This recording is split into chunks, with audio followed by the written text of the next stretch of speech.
Okay. One of the questions that's going to come up in all of this is when we're looking at a specific law, what level of intent does the law impose? Like, it have to be purposeful, knowing, reckless, negligent? What is the standard? What is the level of intent that applies to this specific law? Most of the times, the statutes will tell you what the level is. They'll say that you knowingly did this, you purposefully did it, or you recklessly did it, or through your negligence you did it. Statute will be very clear. When they're not clear, what do? The answer is canons of construction. Now, we're not talking about cannons that fire cannonballs. We're talking about really just standards. There are instructions to judges on how to interpret a statute.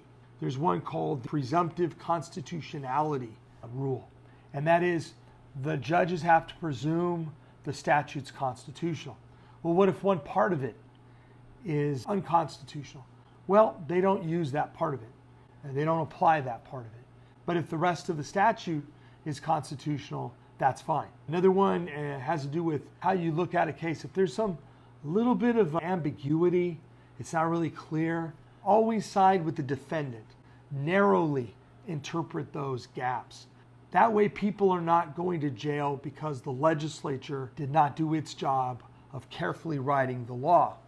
Okay? If anybody's at fault, if the government's at fault in writing a sloppy law, let the government have to deal with that. Don't put that burden on people where if it's vague, if it's general, the judges tend to go and help any kind of ambiguity, they're going to side with the accused. That's just being professional.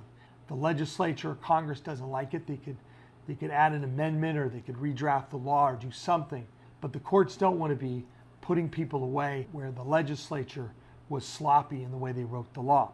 So those are called canons of construction. You're trying to construe the law. You're trying to figure out what the law really means. There's one in there I really like. It's the plain meaning rule. And that is, if the law is plain in its meaning, that's what it means. You shouldn't torture logic to come up with some other, possible construction of the law. But go with the plain meaning. Well, what if you can't? There are lots of things you can do. You can look at the common law. You can look at case law. You can look at what they're doing in other states. You can look at lots of things. You can also look at legislative history. And that's basically all of the documented stuff that goes with the process in which they made the law. Judges have to interpret laws, and often they'll use these canons of construction. They'll also use the legislative history, the history behind the law and making that law, and to try to figure out, what the level of intent was. And that's all I got to say about that.